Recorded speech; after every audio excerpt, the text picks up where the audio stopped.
Oh, you're so funny. All right, our speaker is the 46th governor of Pennsylvania, Tom Corbett, who is candidate for re-election on the fall ballot. And this is actually his third visit with us at the York Rotary Club. Candidate Tom Wolf will be our speaker next week. As a lifelong Pennsylvania resident, Governor Tom Corbett has a long and distinguished career fighting for the citizens of the Commonwealth. Prior to being elected governor, Tom, a lawyer by training, served as a captain in the Pennsylvania Army National Guard, as the United States Attorney for Western PA under George H.W. Bush administration, and elected as Pennsylvania Attorney General in 2004 through 2010. On becoming governor in January of 2011, Corbett came to office in the middle of the Great Recession that severely affected state revenues, and as federal stimulus funds were winding down to the state's coffers to smooth out the severe downturn in the economy. His administration and the Pennsylvania legislature was faced with very difficult choices with diminished revenues, choices you would want to tackle of raising taxes in the middle of a recession or cutting fundings to programs that the recipients had come to expect. Governor Corbett chose to fulfill his campaign promise not to raise taxes on Pennsylvanians. He has passed 4 balanced budgets that he feels has encouraged private sector job growth, putting Pennsylvania back to work with and protect taxpayer dollars and control government spending. Corbett believes these policies have helped to create a stable, predictable economic environment, encouraging job-creating businesses to move here, grow here, and stay here in Pennsylvania. Governor Corbett will discuss education funding, budgets, and taxes, size of government, private sector growth, and the state's negotiations of implementing the Affordable Health Care Act, known as Obamacare. There will be a questions and answers session for both candidates, both Governor Corbett and candidate Tom Wolf next week. And I ask that only Rotarians of this club members ask thoughtful questions, and I respectfully ask that you leave any political statements to yourselves. Fellow Rotarians and guests, please warmly welcome our Governor, Tom Corbett.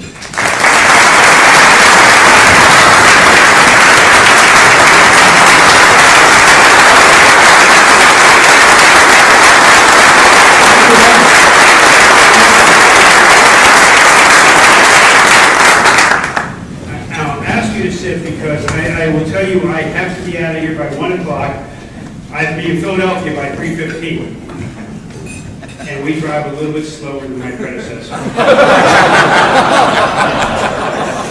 No political commentary there, but we do have to go. So I know you said to answer your question, we're going to leave about 5 minutes at the end. Or maybe more if I get through this very, very quickly. Thank you very much for inviting me here today. I was telling everybody up here that this is an odd room for somebody to speak to because you feel like it's a tennis match.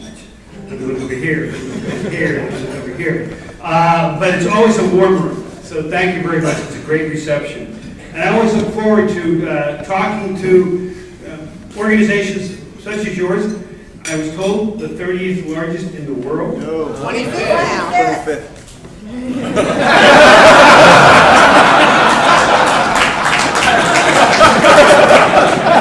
25th largest in the world. Anybody for 24? And you are unique, I think, here in Pennsylvania. Largest in Pennsylvania. Nobody's changed that one on me, right? Okay. In having such a strong, continuous history of a social organization like this, particularly in these times, with times of social organizations changing around the world, to be able to do that. So you are to be congratulated, and I think you really ought to give yourselves a round of applause for what you're doing. So you can do that very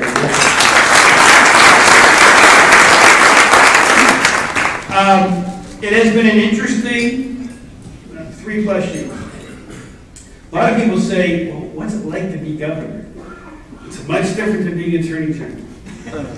When I was attorney general, I served in that capacity 2 times, back in 95, 96, when Governor Ridge appointed me to take the last few months of Ernie Prague's term, and then again as I was elected in 2004 and 2008. So it's attorney general, 90% of the people like you.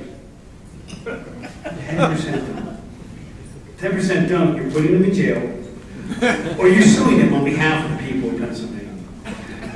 As governor, it's a little bit different, because you have to make the tough decisions, and that's exactly what we have been doing and what we have been faced with.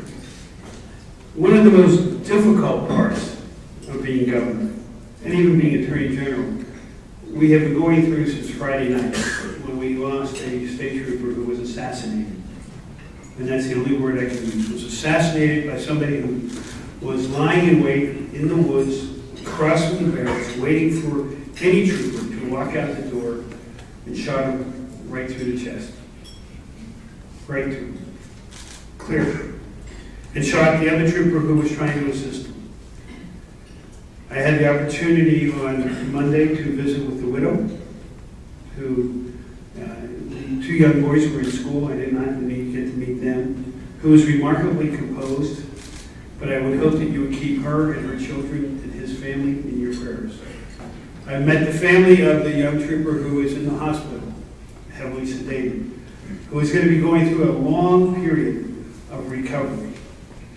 And I would ask all of you, when you go home tonight and you say your prayers or somewhere along the road, think of them and think of what those officers in all of law enforcement and all first responders do for us. They go, they leave for work expecting to come home, but they know there's always the possibility that they will not return home from their job. And I look forward to the capture of that individual. I'm glad that we know who it is, and we're very, very certain we have the right name. And that we capture and go through the criminal justice system, and that will be taken care of. But I do say that that is, without a doubt, the hardest part of this job. Tomorrow I'll be standing at the funeral with everybody. And that's one of the roles that a governor has to have. You are the leader of the state. Maybe things that you have never done before. And I've learned a lot of things that I've never done before. But there's no way that you can ever adjust to the difficult nature of this. One of the things I got to do today, though, to bring the spirit back up a little bit, because I know I probably made this very somber, is have the opportunity to visit with Gladfelder's paper and to take a look at how we are investing and how they are investing, and we're doing it together to build the economy of York County and Pennsylvania, and assisting them with what we call an economic growth initiative. It used to be called an RCAP, you can call it whatever you want, but it's taking some of the precious tax dollars that we receive from you, business, and individuals, and invested back into business, back into the community to grow and make us stronger. And I was asked by one of the reporters, who I think is here today, he's up there, why do we do that?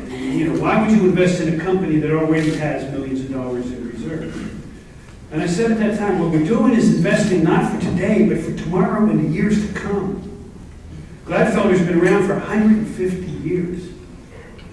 I'd like to see them be around, well, I don't know if I'd see them, for another 150 years. Because they are such an integral part of the employment and of the culture of this great county and of this great Commonwealth. I think it's very important. And we have limited tax dollars to do it. My predecessor had a lot of money, spent a lot of money on a lot of different projects. But when we came into office, we adopted a different philosophy. We said, how are we spending this money that we get a return on the investment? And we created metrics, and we made measurements. And this is a project that we believe in the long term is going to have a great deal of impact into the community, where we're going to help them develop a natural gas pipeline from the closest pipes down so that they can go from coal over with 2 of their boilers over to natural gas. We're going to help them with their clean water, helping clean up their water, and at the same time with the second grant from Clean Water Fund that we have. And that keeps them here. Why do we want to keep them here? Because they have to be competitive with the global marketplace. The one thing I really learned as governor is we compete in the global marketplace every day. Everything we do competes. Because everybody's trying to take our business away from us. Whether it's the states around us, the states in other parts of the country, or other countries in the world. Now at the same time, we're trying to do the same thing to them. And we've been successful in getting a lot of new businesses in the last 3.5 years to come to Pennsylvania. And why have we become successful? Because 4 years ago when I appeared before you, you might remember I used this term: fiscal discipline, limited government, and free enterprise. That's what I believe. Fiscal discipline.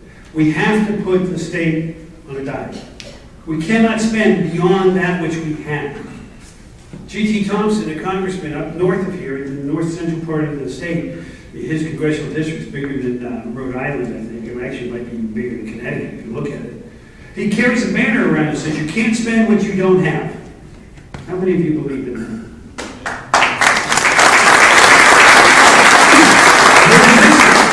You can borrow so far, but you cannot continue to borrow and borrow. And I believe in this. So we said fiscal discipline, limited government, free enterprise. Fiscal discipline. Because we did not have $29 billion that the prior governor had with federal money, we went to what money we had. It was $27.2 billion. Now there's a lot of talk out there, about cutting education funding. Let me straighten this out very clearly. And I believe in math. Okay? And I believe in facts as a prosecutor. Education funding was cut. And it was cut severely. But it was cut in the prior administration. State funding to K through 12 education was reduced in the prior administration. State funding. And it was used in spending in other areas. Nobody wants to talk about that. They all want to say the Governor Corbett that I cut it. No, it was cut. Because the day I walked into office was in the middle of that 2010-2011 fiscal year. And the decisions had already been made. Reduce state funding and replace it with federal one-time stimulus money. Everybody was told. State was told, do not put that into your operating budget. How many of you have ever won a lottery ticket? I don't mean a big one, maybe a $1,000 one. Nobody. Boy, this is an unlucky group. It would be, though, let me just make the analogy. It would be, for instance, if your business, you invested in a lottery ticket and won $10,000 in your business. You said, you know what, I'm going to be able to spend $10,000 more this year and next year because I'm going to win again next year and the next year and the next year. That was the thought process of this money won't go away. The federal government's never going to stop giving us the money. Well, guess what? They did. They even said they weren't going to do it. And Governor Rendell put the money into his operating budget. What he told the school districts, when he went out to the school districts, he says, don't you do that. Don't listen to what don't watch what we're doing. Don't you put it into your operating budgets. What happened? About 75 to 80% of the school districts put it into their operating budget. They counted on that money. They were told no, because it's going to go away. And on June 30th, 2011, it was gone. That's not my budget. July 1 is my budget. We did not cut it, but we inherited the cut. And I think that's important in this race because that's what's being discussed. And I see the public sector unions, the teachers' unions, constantly, Governor Corbett cut. Ladies and gentlemen, I believe in truth in advertising, and that's not truthful because it was gone. We have now put more money in K through 12 education than at any time in the history of Pennsylvania of state funds, of your funds. And we don't have that money from the federal government. But let me give you a fact that most people don't know. If you take a look at education funding, and I was with the superintendent, Senator Southwest School District today, Superintendent Rowe. So where do you get your money? And any superintendent would answer the same way. I get it from the state, I get it from the taxpayers with our property taxes, and I get money from the federal government. Today, in education in Pennsylvania, if you combine all three of those, we spend $27 billion in education. The question is, how much more are we going to spend?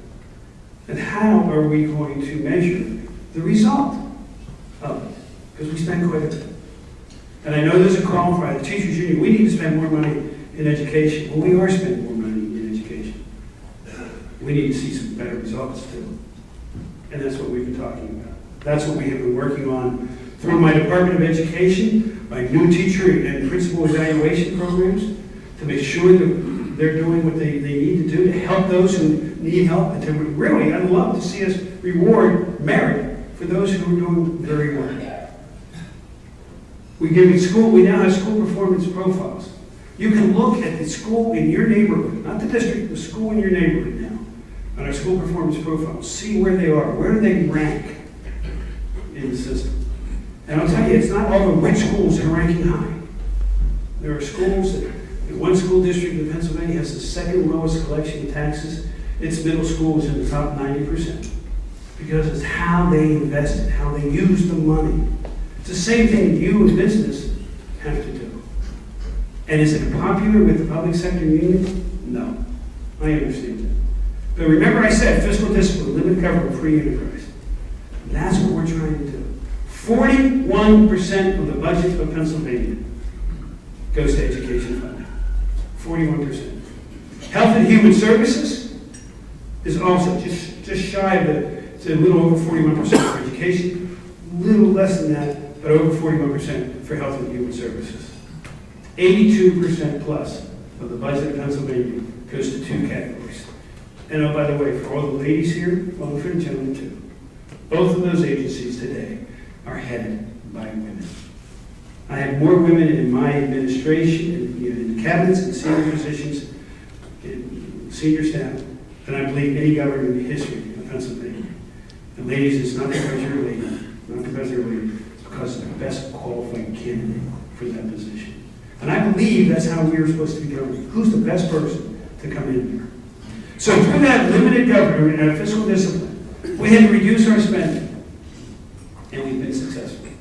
We're now growing back. As our economy grows, so too are we growing back. But we have cost drivers, and you all know what I'm talking about, that we can't necessarily control. Contracts cause our costs to continue to go up, and we certainly have a number of contracts out there. But the one issue that has to be looked at, and I've been down here in the last 3 months talking about it, I've had individual small community meetings about it. I've been talking about it publicly. I talked about it with the leadership of the House and the Senate on Monday morning. But it seems that we have a lack of willingness to take on the tough subjects. Is pension reform. How many of you believe we need to reform the pensions in Pennsylvania?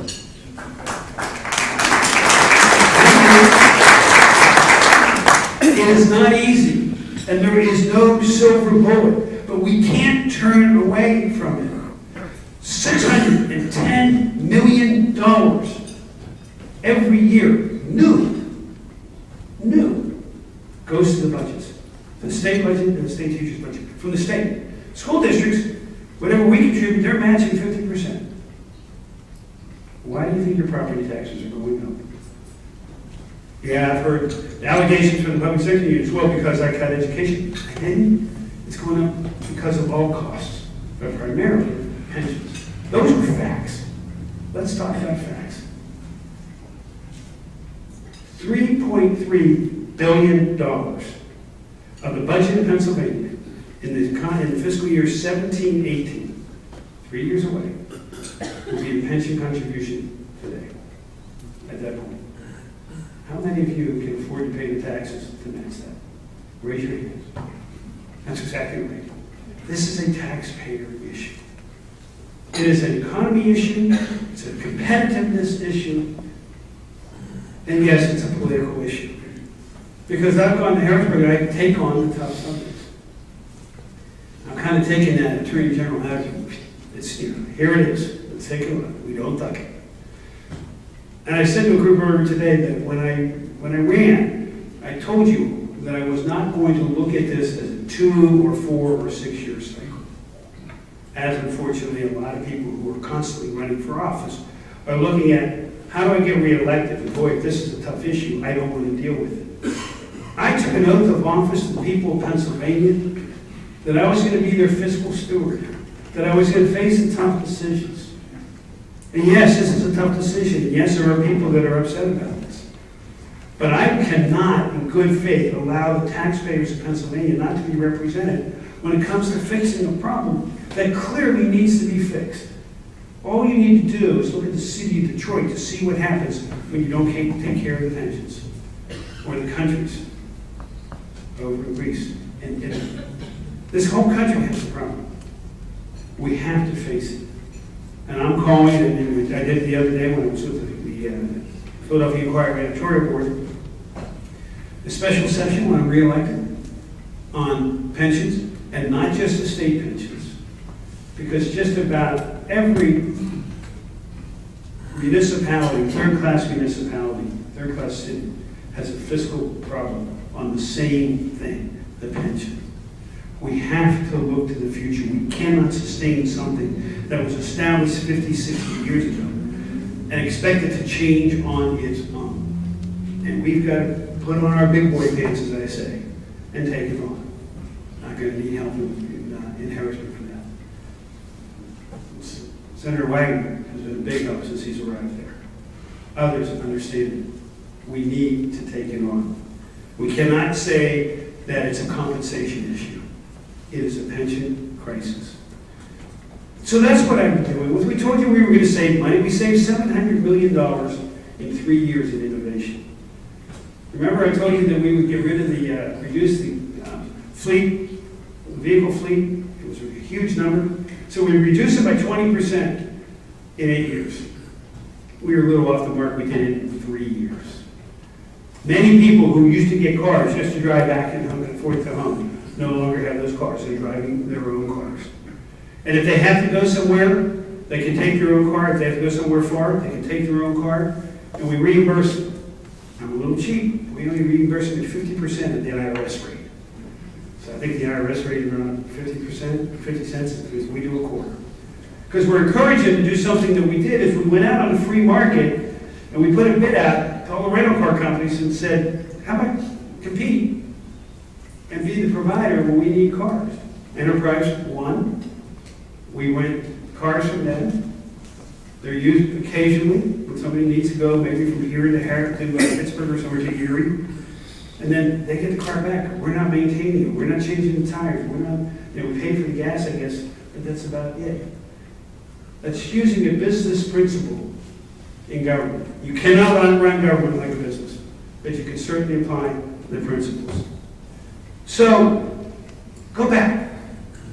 When I took office, $4.2 billion deficit, of which about $1.5 billion was the looming, already completed education cut by the prior administration, and 8.1% unemployment. Where are we today? We have a balanced budget, not nearly as robust as I would like to see it if we had the growth of revenues. But frankly, if we could get Washington out of our way, look at the other Republican states, and I'm very proud of my Republican colleagues around the country, we would be doing much better if we had some of the issues that the regulatory process that is not going through Congress, that is being done unilaterally, wasn't taking place. And one thing I look at is the EPA. I was in an event in Pittsburgh about a month ago with about 2,000 miners. Very important to our economy, coal and our miners. Very important to the production of your electricity, because 40% of your electricity in Pennsylvania is produced by coal. Yet we have an EPA wanting to change the rules unilaterally, having hearings without going through Congress, that is going to affect every one of your pocketbooks, but particularly the jobs and the well-being of hard-working miners and everybody related to that industry. We need Washington to start changing their philosophy more to fiscal discipline, limited government, and free enterprise. Today, that unemployment rate of 8.1% is 5.7%. I think you here in York County are about 5.3 or 5.4%. We should have the new numbers out almost, I think early next week. So have we made a difference? Fiscal discipline? Absolutely. Limited government? The size of the number of employees in state government is at its lowest point since the 1960s. That's less people that are being on your payroll. And they're on payrolls of other people. Our employment, we've recovered 180,000 private sector jobs. We are back to almost 100% where we were prior to the recession, at a time that the economy is slowly struggling along. Our budget, when we had to reduce it, was the first time the budget had been reduced in Pennsylvania in 40 years. And that fiscal discipline, that limited government, has clearly turned and said to the free enterprise system, grow. And we are growing. Natural gas. We're blessed to have it. We're the second largest energy field in the entire world. If you count our coal, a 200-year supply, our natural gas, a 200-year supply. You count the nuclear plants that we have in Pennsylvania, water, timber, wind, and solar. Second largest energy field in the world. We're blessed. With natural gas, we went from number 5 when I came in the door in production of natural gas to number 2 in the nation. What's amazing is there are parts of Pennsylvania that refuse to believe we're number 2. That can't be true. Yeah, I know as Pennsylvanians, we sometimes carry a chip on our shoulder. You know, we're the little guy. We're not the little guy. We're the 21st largest economy in the world. We should be proud of that. We should be building on it. We should be shooting for number 20, number 19. Just as you've gone from 30 to 25th. We should be doing the same thing. And I have to tell you, we're going to get there. I can't tell you how bullish I am because of the opportunity we have. Think about where we are in this country. 60% of the population of Canada and the United States within a long day's drive in Pennsylvania. So, any real estate agents here? Come on, real estate agents. You've got to be a couple of you here. It's called location, location, location. Energy prices have gone down by 40% in the last 10 years, particularly in the last few years. Our workforce, we've got a very good workforce, but I want to tell you, we are working very hard in our education system, K through 12 and higher ed, to start migrating from a 20th century to a 21st century. Because we need to. Because I know where we need jobs. Anybody want to guess how many jobs we have available right now?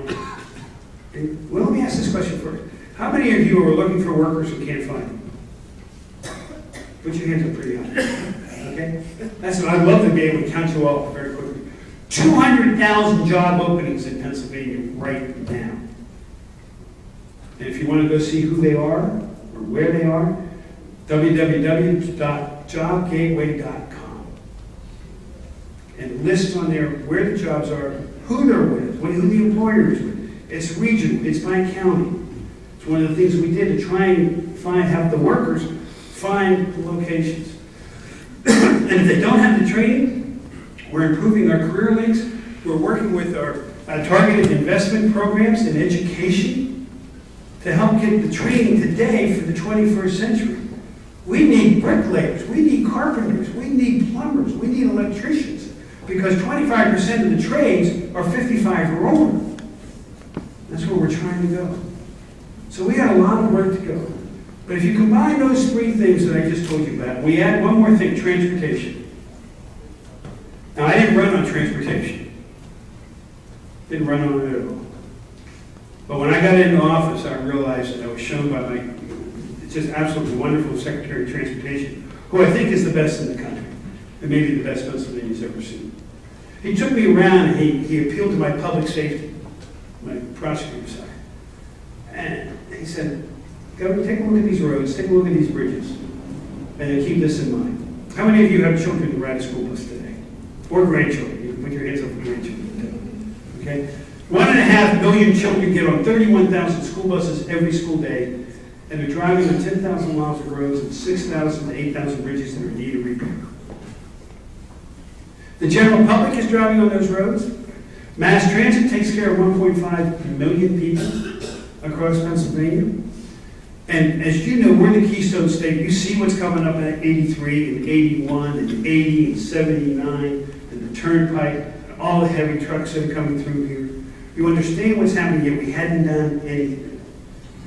And yes, I took criticism. Some people say that we raised the taxes. No, I believe in the free enterprise system. We took off an artificial cap on the wholesale price.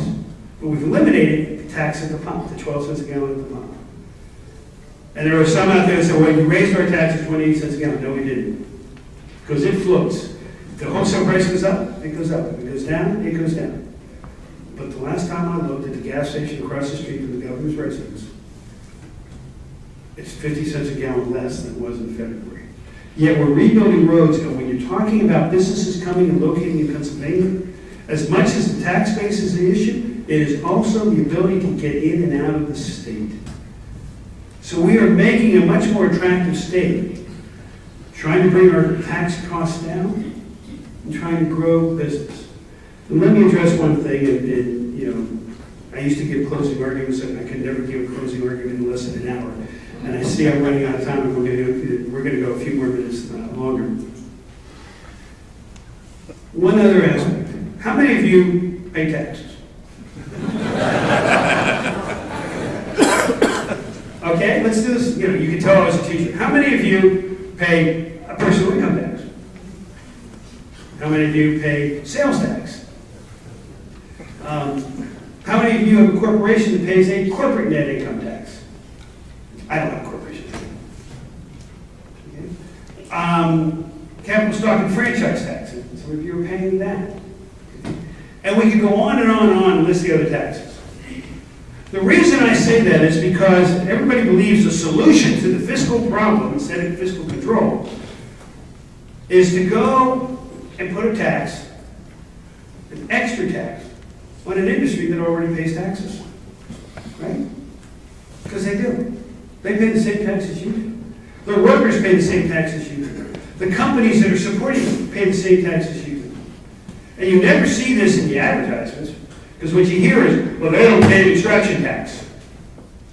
Or the only state in the union doesn't have an extraction tax. Well, they're absolutely right. We don't call it an extraction tax. But you know how much they paid in taxes, the industry, and everybody related to it?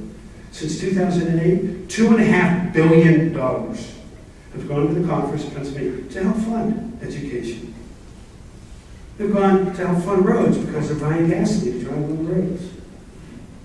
So they paid their share. And I love when they say, you know,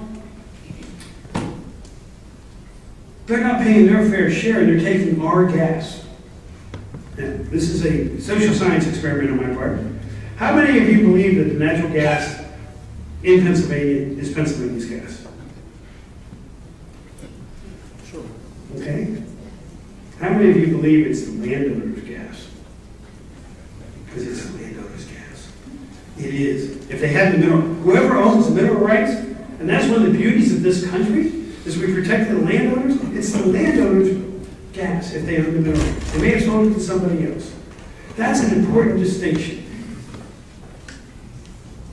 In Pennsylvania, we do get natural gas royalties.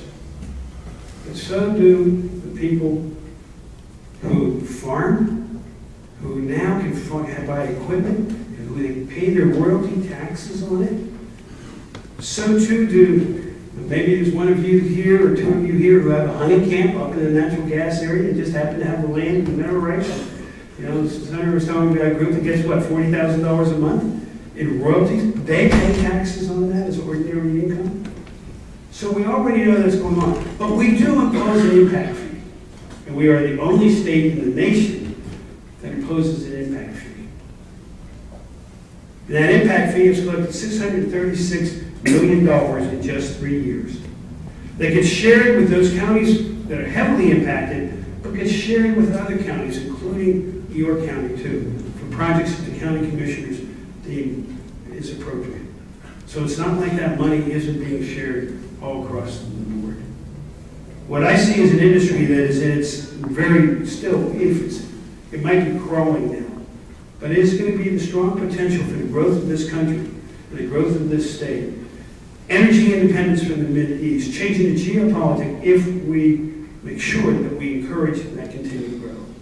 So yes, I'm a proponent of that. Not in the pocket of anybody. I'm a proponent of Pennsylvania and I'm going to continue to be a proponent, that people get good, family-sustaining jobs with being treated like any other company. With that, let me conclude by saying, 4 years ago, where were we?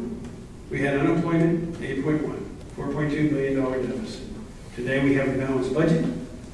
We have 5.7 unemployment, hopefully going to go down. We have employment back to pre-recession levels, going to continue to grow. We have industry coming to Pennsylvania. If we stay the course, we're going to be able to grow Pennsylvania. If we return to the past of spending more, which requires taxing more, you're going to see that economic growth slow down and reverse. So November 4th, and I know Tom's coming in later, and many of you probably know Tom. He's coming in next week. The choice on November 4th is going to be very clear. Somebody who went into office, made their promises, kept their promises, and put us on a fiscal recovery trail, or somebody who's promising, we don't know the details because he won't release details, that he's going to raise taxes and he's going to spend more. That will be the November 4th ballot question. Now, I've gone 4 minutes longer than my staff is looking at me, I know, but I'm going to take 3 questions. Is that okay? Thank you all very much.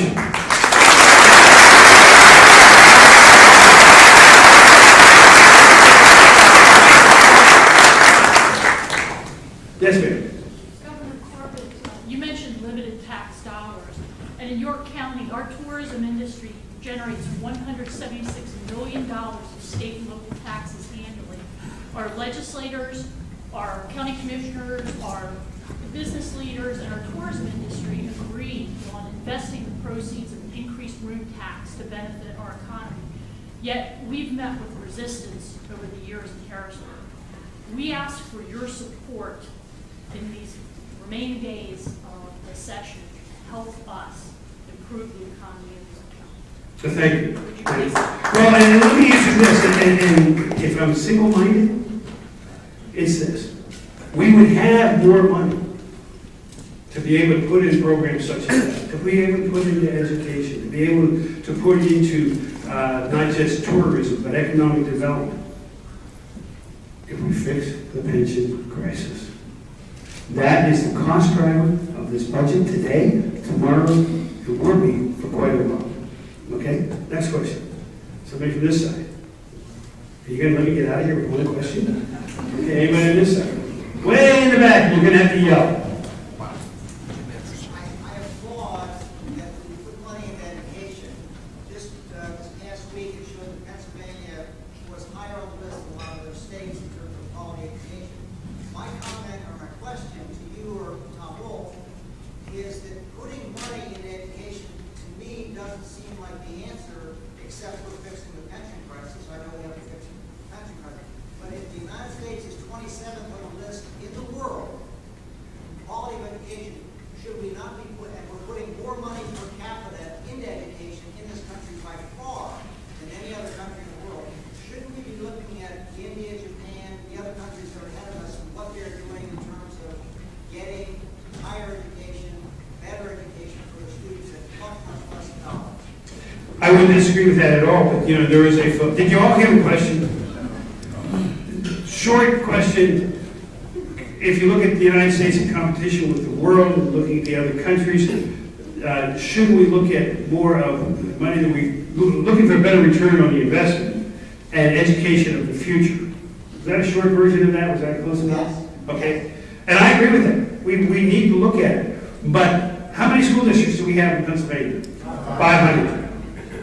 And we believe in Pennsylvania that education is locally driven, and we really do. And I want to tell you, here in the Northeast, we're probably as rooted into the past as anywhere else in the country. We don't like change. I hate to say it, but we really don't. And to try to get that with 103 votes in the Senate, or excuse me, in the House, and 26 in the Senate, because each one of those members represents at least one school district, if not 3 or 4 or 10, is very, very difficult. That's why we're taking it incrementally. That's why we're looking at trying to push much more in vocational, because we need it, much more, and I created a post-secondary education commission that has reported back to us, and we're implementing a lot of what they say. And listen to what I said, post-secondary, I didn't say higher ed, because we need technical training. We have a lot of jobs that only need a 2-year training. We're trying to push for that. I'd like to see 2-year training like they do over in Reading, where the high school has a relationship with Reading Area Community College, it has a relationship with Bloomsburg. So that somebody can be working as a senior, getting credit over at Reading Area Community, then they move over to there, and while they're working there, they actually get credit over Bloomsburg, and if they want to move on to a 4-year degree, they can get a 4-year degree. Isn't that a considerably less expensive way for that child and for those parents? But this is all new thinking, and I want to tell you, as I said, I keep saying, we got to get into the 21st century. We're still in the 20th century. Because if not, he's absolutely right. They're going to leave us behind. They're going to leave us behind. In Germany, I think it's when they're in junior high, the government makes a determination for the student. Are you going to go the academic route, or are you going to go mechanical, for want of a better description? We don't do that here in this country. Okay? Any last questions? One last one. Let me do over here. Sorry, Paul. To segue from your last question and your comments, we are here today with 3 exchange students from around the world. And I was wondering, I'm here, for example, with Quan from Taiwan. I was wondering if you could say a few words as governor to the exchange students, Bill, Paula, and Quan, who are here today visiting with us. Well, I didn't know they were here, so welcome to Pennsylvania. I certainly hope you're enjoying your time here. I think as everybody here understands, we are seeing a great influx of students from around the world that are coming to learn at the great universities and colleges that we have here in Pennsylvania and here in the United States. My son is going to be teaching, as part of his job, he's going to be teaching at Carnegie Mellon University, probably one of the best universities in the country. And his teaching is going to be on the subject of something that didn't even exist years ago, entertainment technology. Think of video games to Avatar, the movie, everything in between, and whatever this new generation creates. And if you just pull out your cell phone, you know what we're talking about. But this influx is part of the continuing aspect of the beauty of this country, where we embrace immigration. And many of the children that come here, they may return to their home country, or they may decide to stay here. They may return for a while, and then they want to come back here. And we are much stronger for that across the United States and across Pennsylvania because of them wanting to live here and grow up here and conduct their adult life and grow their families here in Pennsylvania. So I welcome you to Pennsylvania. I hope you're having a wonderful time here, and I hope you consider maybe staying. Okay? Thank you all.